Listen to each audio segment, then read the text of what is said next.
Good morning. Welcome to the first full day of the Fall 2014 Mansfield Conference. I'm Rob Saldine. I direct the project on American democracy and citizenship. I'm also one of the organizers of this conference, along with Dane Scott, the director of the Mansfield program on ethics and public affairs, and Zach Porter of the Montana Wilderness Association, and former Congressman Pat Williams. Last week, as many of you know, marked the 50th anniversary of President Lyndon Johnson signing the Wilderness Act into law. And our conference is tasked with considering the legacy of that law here in Montana and considering the current and future challenges surrounding wilderness. Over the next 2 days, we'll be looking at wilderness through various lenses, including those of history, philosophy, economics, science, arts and literature, and politics.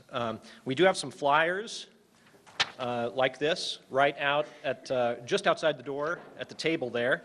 Encourage you to pick one of those up. They contain a full schedule with all the listings for the panels and the speakers. But I'd like to draw your attention to one event that deviates a bit from the typical conference proceedings. Tonight, beginning at 6:30, we're hosting a celebration downtown at the Top Hat. There will be readings by Charmin Russell, who is a University of Montana graduate from the Creative Writing Program, and David James Duncan, whose work is well known. Those begin at 7:30. And that will be followed by music featuring wartime blues. This event is free, it's open to the public, and we certainly encourage you to attend. Now I'd like to very briefly introduce Professor Bill Borey, who will be the moderator for our first session.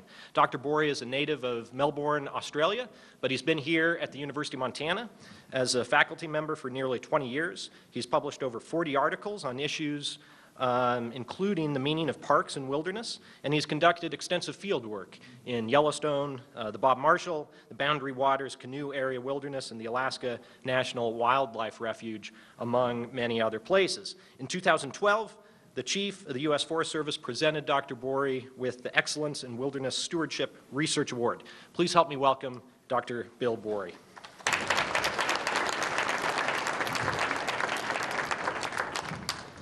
Thank you, Rob. It's my very great pleasure to introduce Donald Worster, who from 1989 to 2012 held the whole Distinguished Professorship Chair in American History at the University of Kansas. Professor Worster is a native of Kansas, a son of the Great Plains, who earned both his bachelor's and master's from KU. His doctorate in American History and Literature is from Yale University. In addition to his many years teaching at the University of Kansas, Professor Worster also taught at the University of Hawaii and Brandeis University and has held research fellowships from the Guggenheim Foundation, the American Council of Learned Societies, Mellon Foundation, National Endowment for the Humanities, and the Australian National University. He was elected in 2009 to membership of the American Academy of Arts and Sciences, one of the nation's most prestigious honorary societies, alongside his elected membership of the Society of American Historians. Several of his books have been nominated for Pulitzer Prizes. Many would consider Professor Worster a founder, a pioneer, and a patriarch of environmental history. He was president of the American Society for Environmental History and a founding editor of the Cambridge University Press monograph series, Studies in Environment and History. Of his 8 books, numerous articles, chapters, and edited volumes, I choose to focus on 5. Beginning with Nature's Economy, a history of ecological ideas in 1977, later enlarged in a second edition in 1994, we see a scholar analyzing the field of ecology within its historical context. Professor Worster is an intellectual historian, as much interested in the origin of ecological ideas and the ways that they have grown up and influenced the fabric of society as the ecological notions themselves. That is, the story of the relationship that humans have with nature is as much about the human context as it is about the nature in which humans find themselves. Similarly, we might say that the discussion of science-based management is as much about the language used and the social and political context in which it is used as it is about the science. Professor Worster is a student of the American landscape, and his next two books, Dust Bowl, The Southern Plains in the 1930s, published in 1979, and Rivers of Empire, Water, Aridity, and the Growth of the American West, published in 1985, are also big topics, focusing on what's the right thing to do about the plains, the great rivers, and the arid lands. From there, I'll draw your attention to the two giant biographies of two icons of the story of the American West. In 2001, A River Running West, The Life of John Wesley Powell, and in 2008, A Passion for Nature, The Life of John Muir.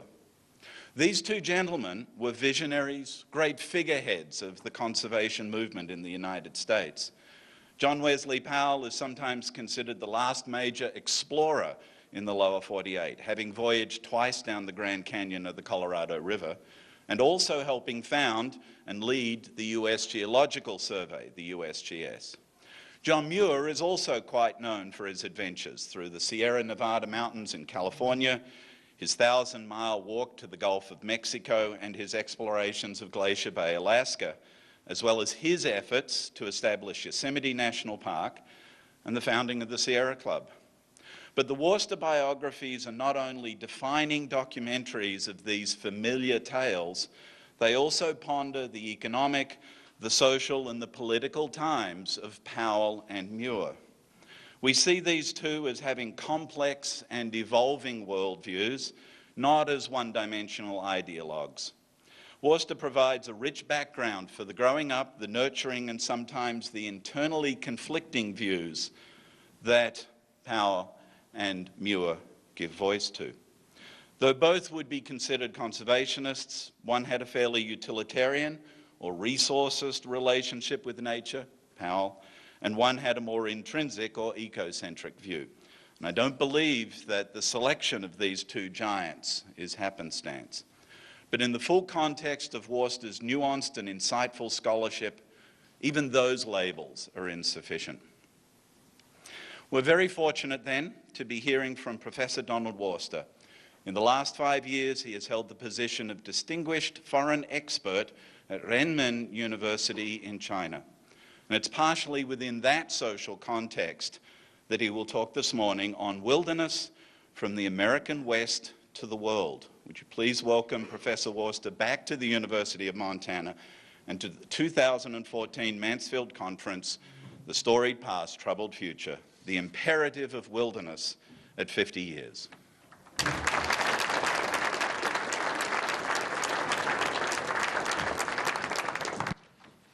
Oh, thank you, Bill. And it is good to be back. I've been to this campus 3 or 4 times in my career, most recently at the invitation of Dan Flores, who apparently has departed the state. How could anybody leave Montana for New Mexico?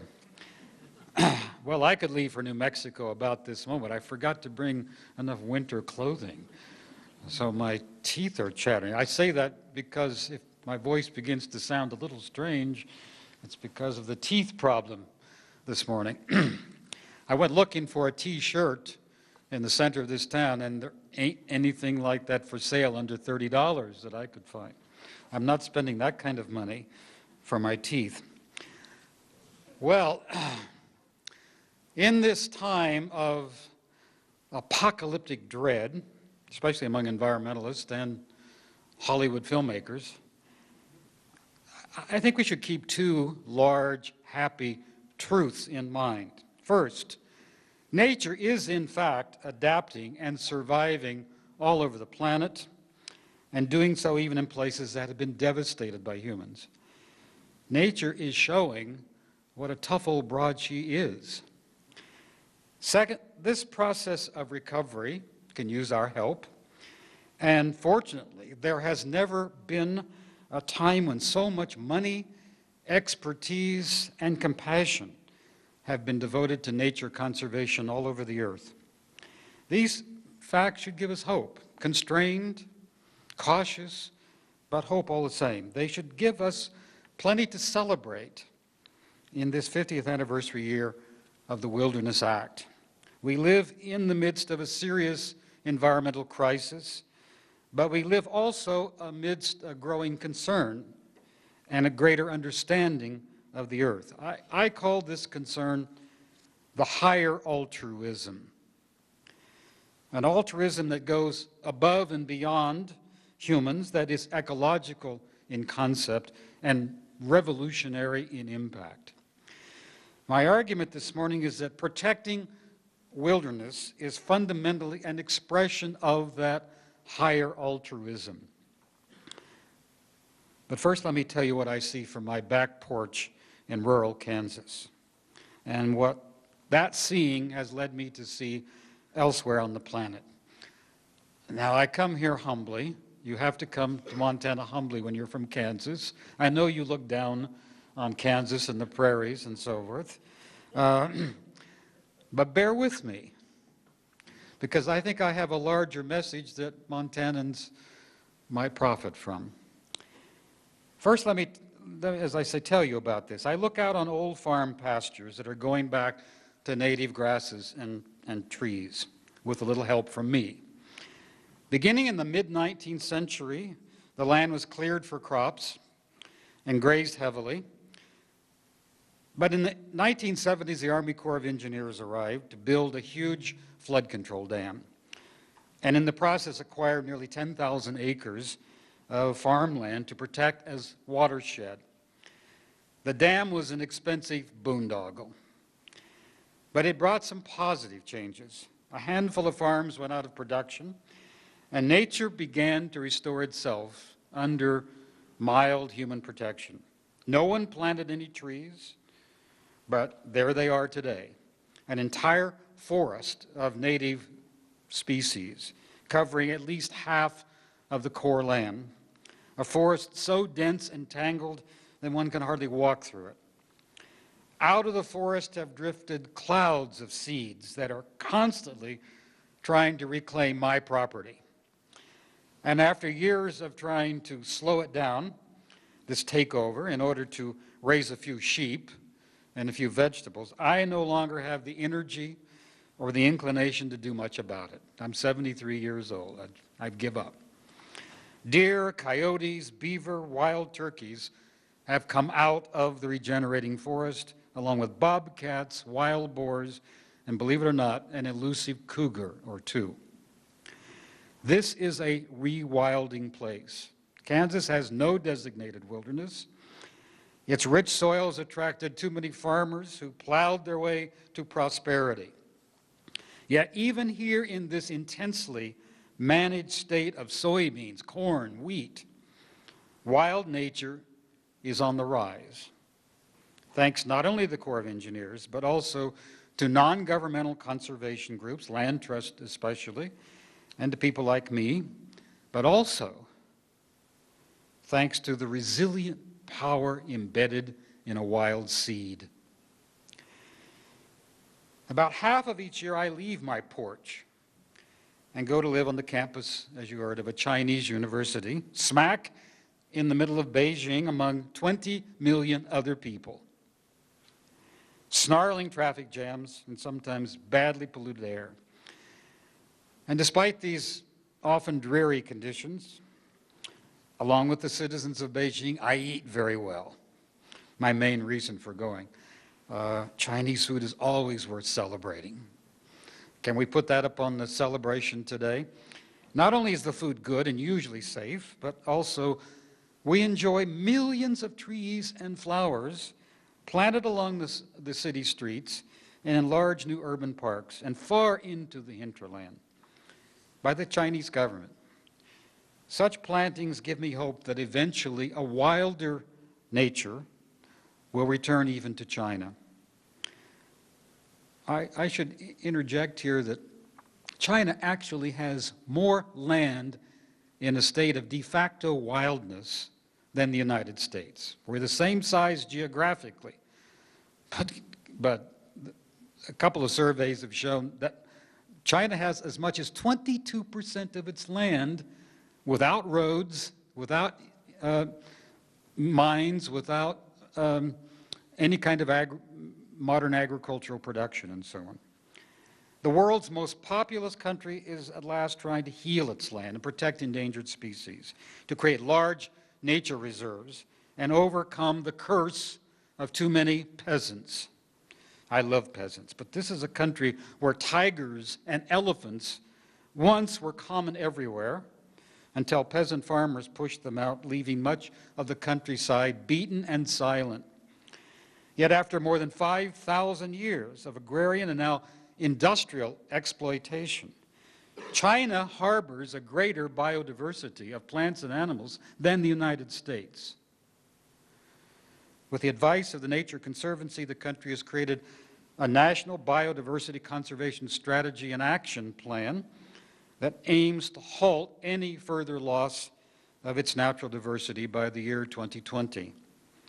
Chinese nature, with the help of humans, is rewilding too. The success of this plan will depend on a lot of factors. It's unpredictable, of course, as Chinese politics are unpredictable. But one trend seems fairly certain to allow the recovery of wild nature. The human population is beginning to fall. Not everywhere, but significantly in many places. By the end of this century, China will count far fewer inhabitants than the 1.3 billion it now has. The one-child per family policy, which was introduced in 1979, one of Mao Zedong's last acts, has reduced the country's projected population by 700 million people. And if that continues, it will reduce the numbers by another 300 to 400 million people or more. And when that happens, nature will rush to fill the vacuum. And then the elephants, if they are not extinct, may return.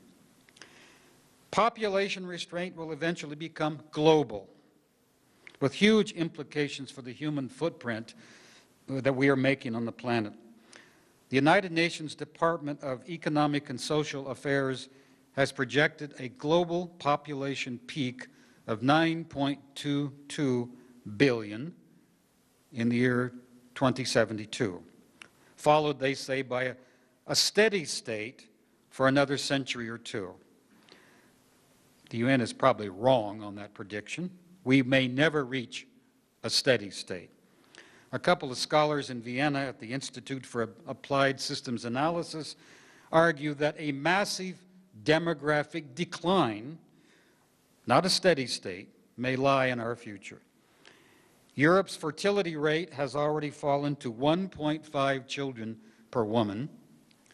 If the world's rate falls to the same level, and it seems likely that it will, then by the year 2200, I won't be around, you won't be around, but we're talking history here, the human population will be only half of what it is today. And by 2300, it will be no more than 1 billion, about what it was in the year 1800. If that happens, then much of the Earth's surface will no longer be required for agriculture, settlements, or industry. Nature will restore itself. Many will not welcome this decline in human numbers. They will fight hard to encourage more fertility among women and to keep the human footprint large. But today, women are resisting that pressure to sacrifice their lives and bodies to constant childbearing, while a strong global current is running toward seeing nature restored, species saved from extinction, and ecosystems protected from disintegration. This is happening because we are learning to think in new ways about our role in and our dependence on the natural world. And in that process, we are becoming more, not less, human. Only the human species could decide to bear fewer offspring or to work hard to prevent another creature's extinction or to restore Earth's ecosystem. I mean, conservation is all the way through nature. The conservation of energy and matter is found all through the plant and animal kingdom, but not the conservation of other species, of wholeness and balance, of endangered communities.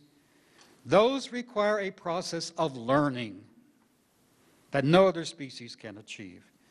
We humans are learning to acknowledge that not everyone or everything has the same needs or perspective, but that all are necessary to the whole. Learning interdependence is the foundation of altruism. When we learn how our lives are tied to the ecosphere, we are ready to moderate our self-serving instincts for the good of others. Nature, of course, is the ultimate source of all altruism. It began with our biological ancestors. We didn't invent it, and we have no monopoly on it.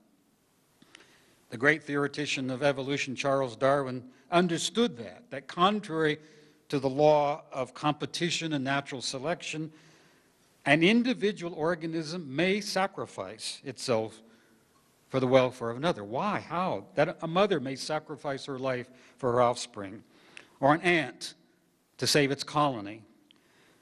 But the moral imperative that I call the higher altruism, which is a concern for the welfare of all species and the interdependence of nature, is a result not simply of biological, but also of cultural evolution.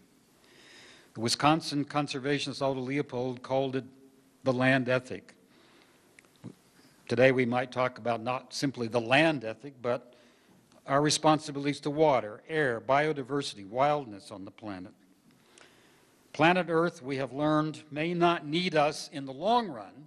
It does not need us in the long run, but it needs us now at this moment of crisis. It needs our capacity for altruism. And we need to think about the Earth more altruistically for the sake of our own survival, to be sure, but also because we are moral creatures. Caring for the Earth seems the right thing to do. Nearly 80 years ago, in 1935, a small group of altruistic pioneers joined together to form the Wilderness Society. They included Leopold, Bob Marshall, Robert Sterling Yard, Benton Mackay. Some of those names are on the walls around here. By the way, none of them came from west of the Mississippi, most of them actually from the eastern part of the United States. But all of them were worried about the spread of the automobile and roads into the last wild places of the country. All of them had been inspired by the writings of Thoreau, George Perkins Marsh, John Muir. But it was the son of a Pennsylvania preacher, Howard Zahniser, a journalist in government service, round-faced, mild-mannered, spectacles, loved to read as well as hike, who surpassed them all in getting protection, legal protection for America's last remaining wilderness. 10 years after its founding, the Wilderness Society made Zahniser the editor of its magazine and then hired him as executive secretary. It was Zahniser who wrote the bill to establish a legal framework for wilderness. After a decade of patient, relentless lobbying, Congress passed his bill, as you now know, probably knew before this meeting was scheduled, in 1964. So it took altogether 30 years of organizing and working to get wild places and wild creatures protected from roads and other economic development. Mark Harvey, who has written a definitive biography of Zahniser, describes him as a man who turned to nature rather than his father's biblical God. The preacher's son argued, very quietly, gently, that humans need the peace and solitude of the wilderness, that going to the wilderness provides a spiritual recreation or recreation. But wilderness should be protected, and I was pleased to hear this echoed last night among our panelists, protected for more than human needs. Harvey writes that Zahniser, quote, believed in community and thought that wilderness experiences would help foster a greater sense of the bonds between man and nature and among mankind itself. It seems good, quoting Sennheiser, to consider ourselves as members of a community of life that embraces the earth and sees our own welfare as arising from the prosperity of that community. That sounds a lot like the ethicist Aldo Leopold talking. The Wilderness Act was not the first expression of the higher altruism, but it marks its legislative emergence. James Morton Turner, in his book, The Promise of Wilderness, which examines the subsequent history of the Wilderness Act after 1964, stresses what he calls the pragmatism that conservationists like Sennheiser followed before and after the Act's passage. They did not insist on philosophical absolutes or ecological absolutes. And they scattered their arguments as widely as possible. Often they appealed to broad national values like patriotism or America's frontier legacy. But I would insist it was not patriotism or frontier nostalgia that kept Sennheiser and his fellow society members devoted to their task. It was a deeply felt but pragmatic moral vision of protecting wild places and wild things.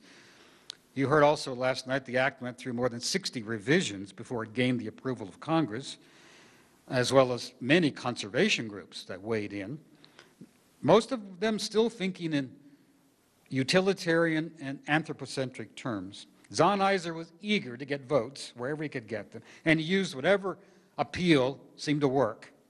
But unmistakably, he and his fellow members of the Wilderness Society wanted to change the focus of conservation away from human needs and material demands and toward emphasizing our moral obligations to the natural world. This is not about recreation in simply hiking, backpacking terms. The most telling words in the Act were those defining wilderness, and I quote, "An area where the earth and its community of life are untrammeled by man." Now, this word untrammeled is a striking choice. People argued about it. Sennheiser stuck fast to it. He's not using the word virgin, which is a sexist term anyway, probably, or untouched, or pristine. None of those words appear, but untrammeled, meaning free, unconfined, a natural world that has not yet been put into bondage or shackled by human demands. To be untrammeled is to experience a freedom of action and self-determination. In this case, the freedom of non-human beings from acts of human domination. That's what the Act says we're after. The community of life should be untrammeled. Since its inception thousands of years ago, agriculture has been a form of trammeling. It's a form of land use driven by attitudes of conquest and domination. So Sennheiser's untrammeled wilderness clearly ruled out farming. Nobody has had any doubts about that, as well as logging and mining. Subsistence, hunting, and fishing are usually more non-intrusive. The Act simply left it to subsequent generations to decide whether those kinds of uses might be allowed or not. But by defining wilderness as an area where the earth and its community of life are untrammeled by man, the Act suggested that such protection should not be applied to places comprised only of rocks and ice, or the lifeless regions of the moon. It should apply only to places where other forms of life dwell. Now, that's most of the planet. I mean, the oceans, etc. There, at least, our fellow creatures are not to be subjected to our economic demands or our aesthetic trammelings. Note something else in this Act. It doesn't say community of life only in high mountain meadows with ponderosa pines. It doesn't say the Northern Rockies. Frankly, I heard last night a lot about this, and I love these places too. But I think sometimes we have narrowed down our concept of wilderness to a stereotype of what we want to go out and experience, which is deeply cultural. And it's far too narrow. The earth and its community of life includes a lot more than meadows and forest in the Northern Rockies. You heard last night that the Wilderness Act protected in the beginning 9.1 million acres. Today it protects 110 million. Initially, the protected areas covered an area only about half the size of the state of Maine. Today it's about one-third the size of Alaska, or roughly the size of California. And for all of that expansion, it's still only about 5% of the nation's total land area, though there are more de facto wild areas within the public domain, and still more wilderness or wild areas that have been preserved by state and local governments and by private landowners and by non-governmental organizations. And they include prairies, wetlands, deserts, islands, etc. Virtually everything else, more than 90% of the United States, has been left open to economic domination. For all of its success, therefore, the Act has been only a very small step toward the higher altruism. The rest of the world is now thinking in bigger terms than we do in the United States. The 1992 Earth Summit in Rio recommended that every nation set aside at least 12% of its land base from economic use. The Wilderness Act covers 5%. We can't even get it probably to 10% nationally. But this is now the world standard. It has become a global project. It is a seed that has found its way even to China and other non-Western societies. Now, it's true they don't all speak in terms of wilderness. That has perhaps some special feelings among Americans only. But I think we get hung up in that word, to be quite honest, and not the point, the purpose, the moral vision behind it. Whether we call it sanctuary or park or preserve or bioreserve, whatever, the practical effects are much the same.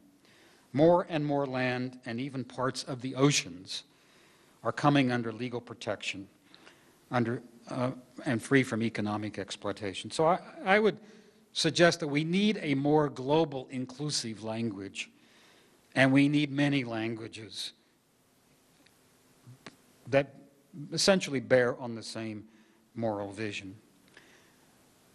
Well, the environmental journalist Bill McKibben, whom I admire a lot, has argued that because of climate change, there's no longer any real wilderness on Earth. Nature's essentially dead. It's all a man-made world. He says this because the combustion of the fossil fuels is changing the global atmosphere, forcing changes on the planet's ecology. He's certainly right about climate change and its causes.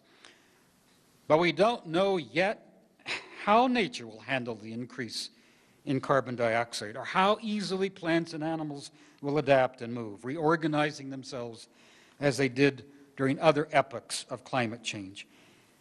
In any case, McKibben's climate change is not exactly an act of trammeling or domination. It may be influencing nature, but it is not putting places under intensive control or depriving the freedom of the earth, as agriculture and other commodity uses have begun.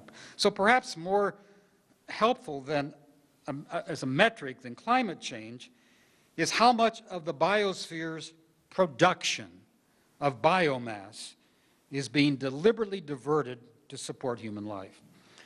We have a calculation done back in the 1980s from Stanford, Peter Vitusik, Paul Ehrlich, and others.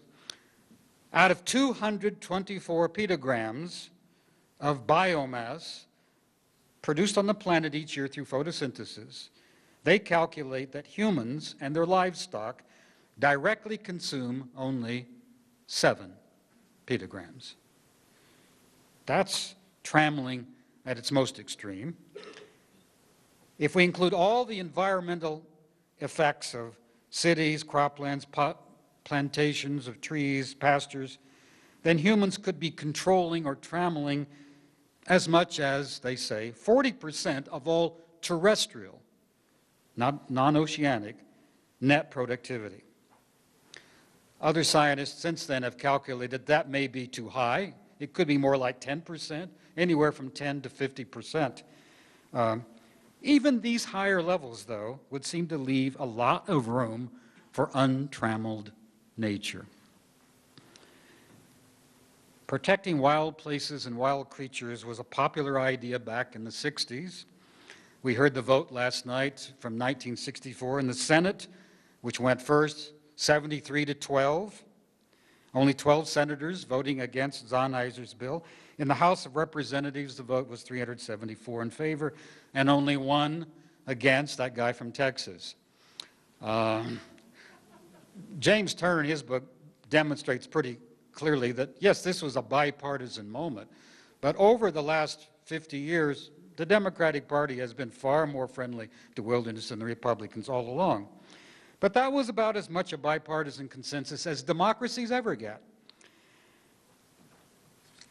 We have to remember at that signing in the Rose Garden by Lyndon Johnson, there were a couple of women present. They weren't pictured in the photo last night, but other photos show them. Sonnheiser had died several months before the act was signed. I mean, a terrible irony, a tragic irony.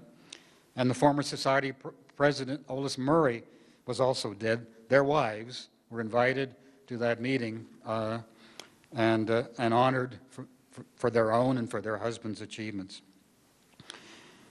Okay, passage had come at a time of rising ecological concern, national optimism, and confidence that all things are possible in America and that a new era was dawning for the nation and the planet. Yet 5 decades later, this small but popular and significant step in the direction of the higher altruism has become highly controversial. Today, it would have a more difficult time, I would say an impossible time, to get through Congress, either branch. A lot of congressmen would probably want to see it repealed. And in many parts of the country, any mention of wilderness can generate storms of anger, not just in Dillon. This is not because the advocates of wilderness have become fanatics. I don't believe that. Or because they have stopped trying to accommodate their opponents. Why is it then? I think it's because the United States has become a more deeply conflicted and fearful nation. We're not the optimistic country we were then. The cause of nature conservation remained politically strong until the presidency of Ronald Reagan, who tried to brand it as an act of selfishness that would prevent Americans from exercising their God-given rights to become as rich as they could. True, Reagan signed bills adding 11 million acres of protected wilderness, not the last one for Montana, however. At the same time, he appointed people to office who worked relentlessly to open all the public lands to oil, gas, and coal development, to tree cutting, mineral extraction, road building, and motorized recreation, who were determined to block the moral perspective that wildlands preservation signified. Why was that so? What has caused such a backlash that has grown to such a scale and frequency since Reagan's presidency ended in 1988? In my view, what happened was this. Americans came, after the passage of the act, face to face with environmental limits, which made many of them deeply resentful. In 1972, 8 years after the act was passed, the book Limits to Growth was published by the Club of Rome. I'm doing a book on this subject right now, but I think it does bear very much on this subject we're talking about here. The authors, Dennis and Donella Meadows, argued that the United States and the rest of the world face the prospect of a shrinking Earth. The natural world simply could not support infinite growth in the human population or demands for food, water, housing, consumer goods. That book was only one symptom of a fundamental shift in consciousness. Many economists scoffed. The business community was especially appalled by the idea of limits to growth. A large part of the public was also shocked and disbelieving. They could not accept the idea that nature puts any limits on human ambition. The future they had hoped to see was one of unlimited economic abundance, and it was disappearing before their eyes. And whatever abundance would be left, they would have to share with increasing numbers of people, many of them immigrants who did not deserve, so many of Reagan's disciples believed, what was left of America's bounty.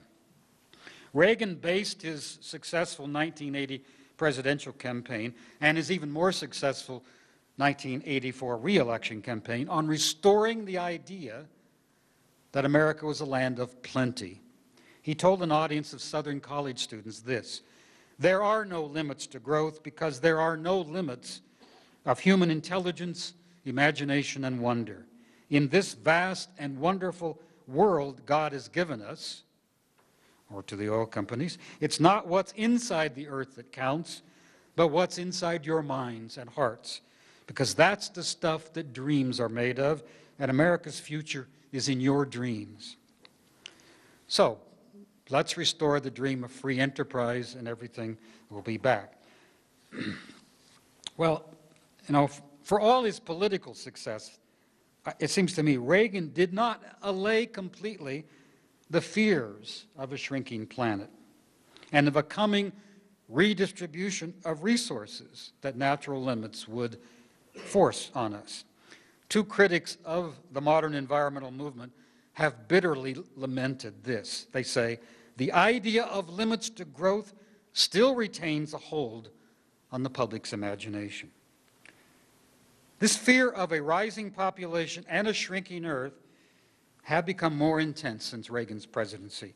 When the Wilderness Act was passed, the U.S. population stood at 192 million. This year, it stands at 317 million, a 40% increase. People are feeling more crowded than ever before, and as a consequence, feeling less generous toward each other and toward the idea of nature conservation.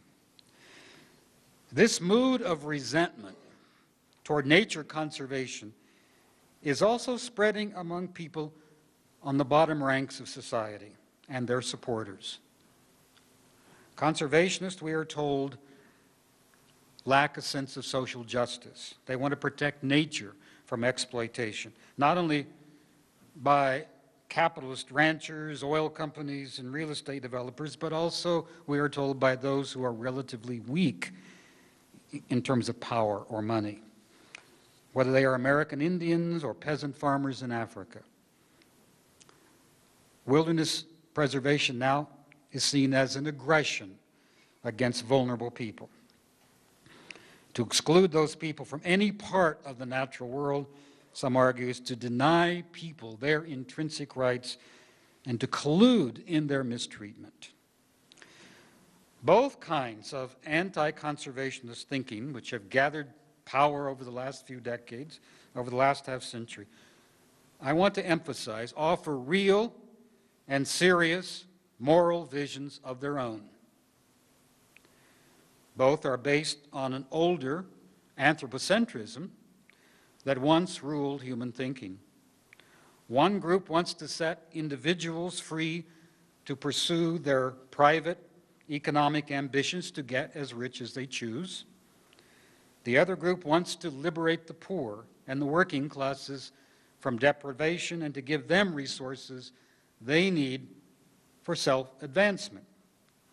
Neither group seems willing to set any limits to our exploitation of the non-human world. They disagree on whose freedom is most desirable, the rich man's or the poor man's, but not on the goal of removing limits to the appropriation of the earth. In effect, both groups define their moral ideas in terms of justice, which they define in strictly human terms, even as they disagree on what justice means. So far, these backlash movements have not stopped nature conservation from advancing. But over the next 50 years, as populations continue to increase before they peak and then possibly decline, nature conservation will be in a difficult struggle to maintain its momentum. How can nature conservationists stay true to their moral vision while exercising the pragmatism that has made them successful so far? Well, a pragmatist like Aldo Leopold would allow, I think, that all three of these moral visions, economic individualism, redistribution of wealth and resources from the rich to the poor, and the higher altruism, deserve to be heard. All have emerged for good reasons. All may serve some useful function, and all may be necessary to our individual and our collective well-being.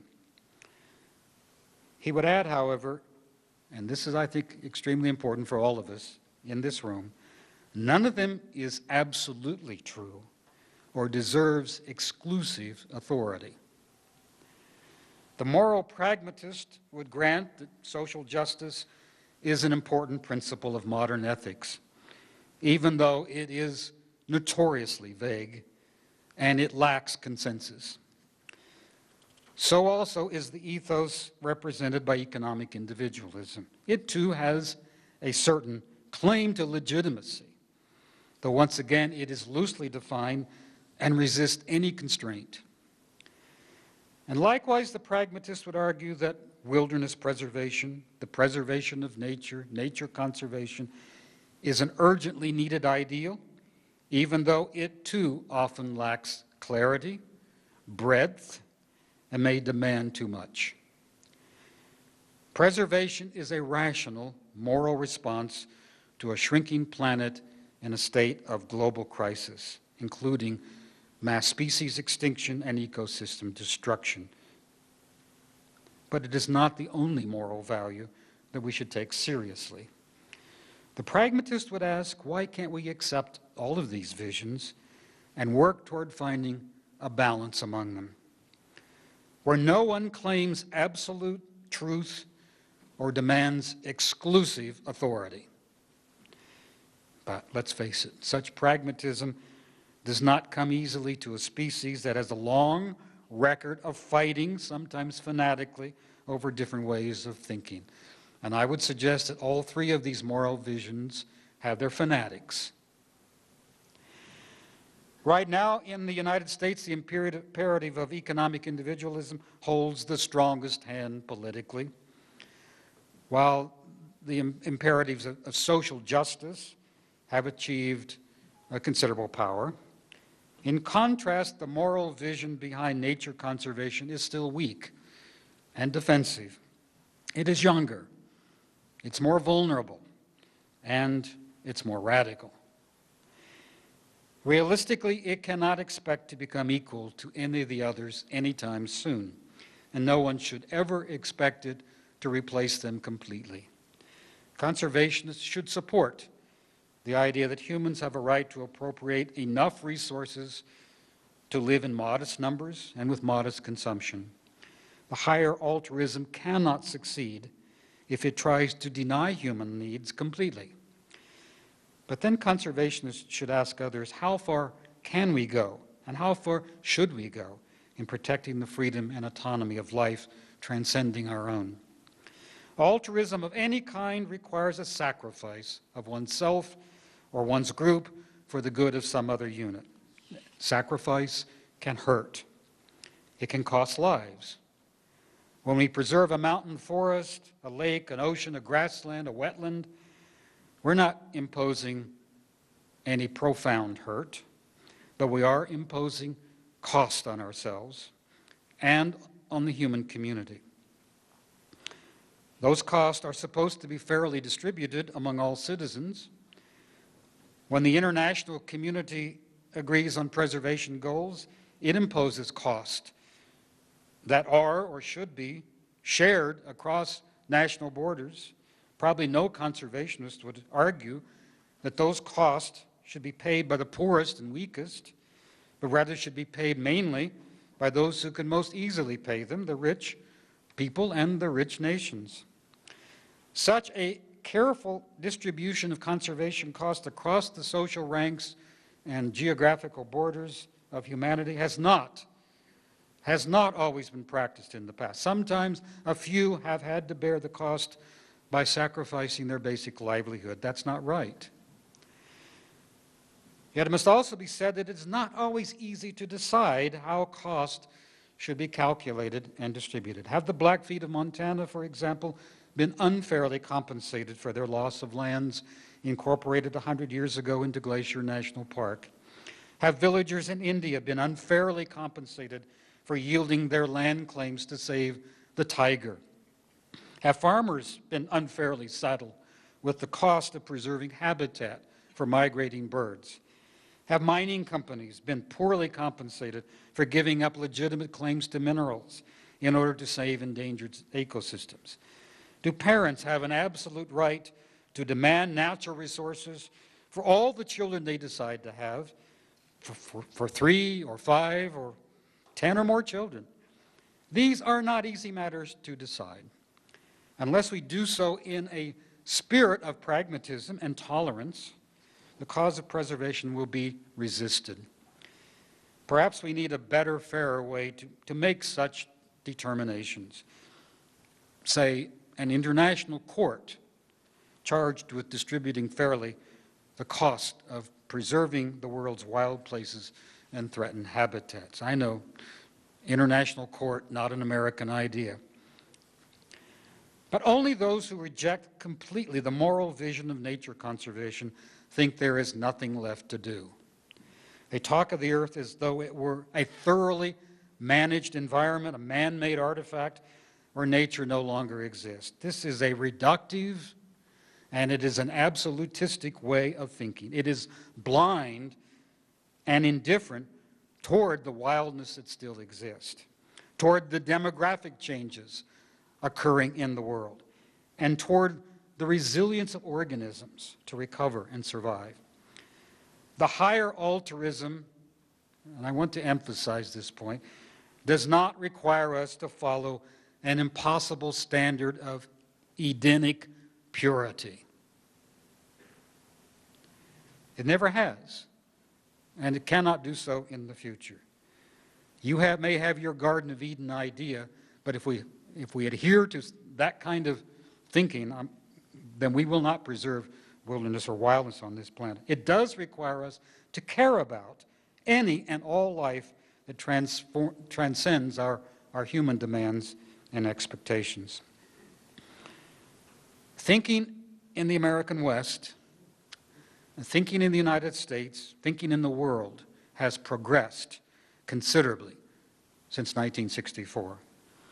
New knowledge about the earth and the vulnerable position we occupy in the universe is pulling us toward the higher altruism.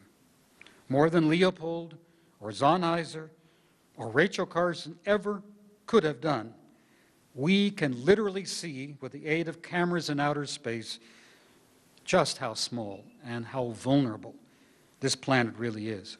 Earth may be the only place in the entire universe, with all its hundreds of billions of galaxies, where life exists. We don't know. And while that life is manifestly a resilient force, able to survive and go on whatever we do, it seems more fragile today when we see it against the dark emptiness of space. We humans have made, and I come to my conclusion, we've made an unmistakable commitment to protect that fragility wherever we can. Nature may be incredibly tough, able and sure to outlast our species, But we have decided, and for good reason, that she needs our helping hand, and we will not turn back from that commitment. Thank you. Thank you very much.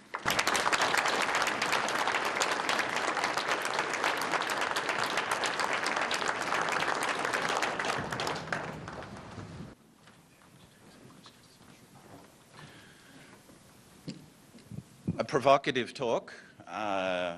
If there are questions that you would like to pose to Professor Worcester, we have about 10 minutes in which to take those questions. If I'd ask that you come up to the microphone at the front so that everyone can hear your question. Are there any questions?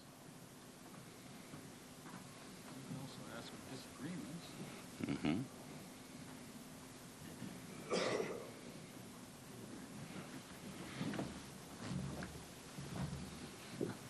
Earlier on in the talk, you mentioned a growing mood of resentment, and then at the end of the talk, which was, so that was kind of like reduced our expectations, and at the end of the talk, you talked about how we now know more, and that even Rachel Carson's would be impressed with how we're approaching. How we're dealing with some of the problems that we now have. So how do you rectify those two things? That's a good and fair question. I think this mood of resentment is, like many backlashes, not going to last. I don't think it has time on its side. I think even the people who are most angry and resentful right now know in their heart of hearts that this is not the same world they were expecting, and they're going to have to get used to it. So that's my argument here. Yes, the backlash is there. It's raising important questions, but to the extent it's based on the idea that we can go back to the world of infinite plenty and economic growth and so forth that we had enjoyed in the 50s and 60s, I think it's a movement that is condemned by facts and science. So that's why I feel confident that moral change is in the air. Ethics and visions change with facts and with science and with knowledge. That I firmly believe. Maybe I'm too optimistic for this audience, but when I look, I have the privilege of looking at things for 400 or 500 years, backwards and forwards. So, I'm not talking about the next presidential administration and so forth, but if you really take a longer view, it's like the stock market. If you look at it this year, well, it looks really bad. Next year, I don't think the stock market's going to be a model for the future, but I think there is a deeper sense, as the guy I was quoting was Bjorn Lomborg, the skeptical environmentalist from Denmark, who says, no matter how we talk to people, they still have it in their heads that we're facing a limited planet, and that's what I'm basing my views on here. Somebody else have a comment or even a disagreement, a strongly felt or mildly felt disagreement?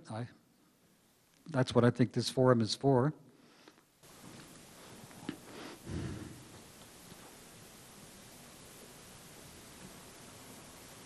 Yeah. 你好, Professor Worst. Thank you for sharing your views and also your experience about China, because you said you went to Renmin University. I'm Shaowen also from China, but I'm from Sichuan Agriculture University. Just came here on a visiting program. I was from Sichuan, Chengdu. Sichuan? Yeah. Chengdu. Beautiful city. Yeah, thank you. I came here in June, so I stayed here for 3 months already. And also, just based on my observation, I found the connection between people and nature is so close here. And also, I reflect on the situation in China, because I also worked on nature reserve management in Sichuan province. So I went to many panda reserves in China. But I was thinking that the because Daoism is very traditional in China. I mean, traditionally, Chinese people are very close to the nature, but after 80s, after the open door policy, the pressure for the people and also for the government is so, they all have a big pressure. I mean, for the people, they have to work hard. The working pressure is much bigger than before. And also for the government, the economic development becomes the first priority. So, I think to rebuild the connection between people and the nature is still a long way to go. Well, yes, I appreciate that comment, and it's a very realistic assessment. China has a long way to go, as every country has a long way to go. Maybe I'm so happy being in China, eating such great food and meeting such wonderful people that I've become a little naive, but I have been around the country a lot and seen the numbers of parks and so forth, wildlife refuges that have been established over even the last 10 or 20 years. I listened to the top leaders in China talking about something I never hear from anybody in the United States, building an ecological culture, an ecological civilization. It may be greenwashing, but I think they mean something by that. So I've seen wonderful exhibits on how to make a city green and so forth, Tianjin, etc. So I think there is a new attitude in China growing, particularly among younger people. We have an environmental studies center at Renmin University, at good old Renda, which was the training center for the Communist Party cadres. It's now got a very strong program in environmental studies. So things are changing there, and I think positively. It's not only going back. I think if we expected Taoism to save China, I wouldn't have much hope, even though Taoism had many beautiful things about it and inspired a lot of beautiful mountain preservation, Lushan, many places in your province and also in Jiangxi, for example. But I think it's also an influence coming from the West. People from the Crane Foundation in Wisconsin going to help people in Shandong province save and preserve the red-crowned crane. People are going from Yosemite and Yellowstone National Park to parks and so forth. A guy called me the other day when I was there from Xinjiang province, a very politically conflicted province, way out in the far west, Central Asia really, said, I want to start a wilderness movement in China. I said, who are you? He said, I don't think I can help you, but he said, well, I want to, have businessmen come out here and see this and go camping and hiking. We should have had some of our guys up here last night, take them as guides, into the Xinjiang mountains. These are incredible mountains, bigger than anything in the United States, and, show them what it's like and so forth. He's not interested in making money. He has this wilderness bug. So where did that come from? I don't think it came out of Taoism, but it's there. And I've had students that come to me, tell me about the wolf. I'm so keenly interested in the wild wolves of North America. So, there are seeds that I think are worth keeping in mind and being a little optimistic about. But thank you for your realism. China, you're sitting on the front seat in China over these issues more than you do here in Montana or Kansas. China, wherever it goes, is really going to be determinative for this planet. So we all have a big interest in it. This will be really heretical to say this, I would stop doing what I'm doing in Montana and go help the Chinese save some of the mountains there. Thank you. Thank you. No, I don't really mean that. If you don't speak Chinese, you can't be of too much help. Thank you for coming. Thank you for coming, Professor Worcester. And I noticed an overall metaphor I noticed an overall metaphor in your talk, and that's having to do with the seed and this seed of life. But I also sense a paradox in that, Zonheiser and his argument for a community of life. And I'm just curious if we're grounding an argument in life, how you balance that with a move like the one-child rule.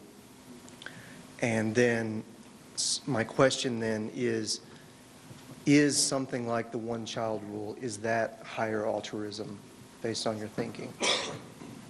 Well, that's a very powerful and important question to ask here. If the population of China were 100 million or even 1 billion, I think that question would have a different context, and I think it's always the context. We cannot maximize every form of life infinitely. That's impossible. The community of life is about balance among populations and so on. Unless we restrain our population, even with some reverence for life, including human life, we are dooming to extinction so many other species on this planet. So a reverence for life should certainly begin with human life, babies, etc. But again, I'm a pragmatist about even the reverence for life. Reverence for which life, etc. It seems to me the context change and truth changes and moral purpose changes, not in its ultimate purpose, but in the way in which we balance these things. That's all I can say that I know how to say on this issue. Yeah. I'm an optimist by nature, Professor, but in Australia we're having a few problems. We have no Minister for Science for the first time in many decades. We have a climate skeptic in charge of reviewing alternative energy. We have abandoned our carbon tax and emissions scheme. And while our Prime Minister says we're open for business, we're definitely not open for renewable business. We appear to be going backwards, and the balance you looked at in terms of a pragmatic approach seems to be shifting dramatically towards the economic imperialism. I just wondered what sort of advice you might have for trying to re-engage a community that appears to be going in the wrong way, for making a stronger commitment to wilderness and conservation. So where would that optimist be in you go to? That's pretty pessimistic. Well, election cycles are easy to be pessimistic and optimistic about. People got very optimistic about Obama. They'll get very optimistic about whoever succeeds him for a while and so forth. So it goes back and forth. I don't look in terms of election cycles for my optimism. I look more broadly. I don't think that Australians are going to repeal their respect for science in general over infinite time. I think the long-term trajectory has been that we depend more and more upon knowledge, exact knowledge, as much as we can get. It's good to be skeptical about that from time to time, but nonetheless, and I suspect that in another election cycle, these skeptics will be thrown out. So my advice is simply, one, to be patient, keep doing what you're doing, because I think, again, I have to believe that time is on your side.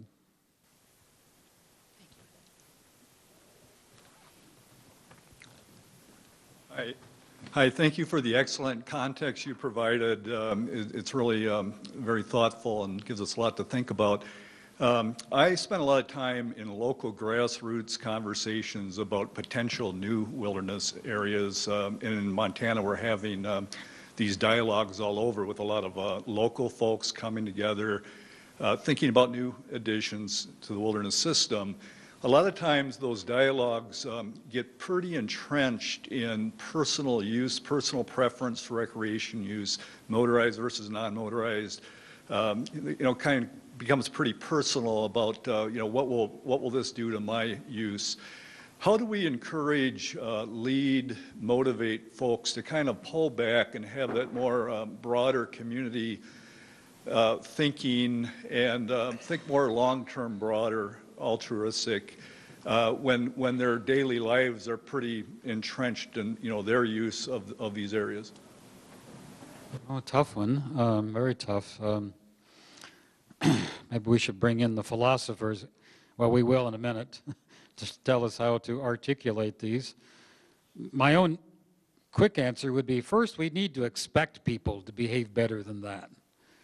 I mean, churches have always done that, expected people to do something besides be selfish or about my personal and so on. Why shouldn't we expect people to behave better? It's a struggle, but, the churches have been at it for a long time, and I think they have done some good work and succeeded. You can't not repeal our fundamental drive for self and selfishness and so on. I mean, that's deep within us. So we can't expect to overcome it, but to try to rise above it, and also, of course, try to show people that they can have it both ways, to some extent, that you can satisfy your personal needs without necessarily sacrificing the whole community of life.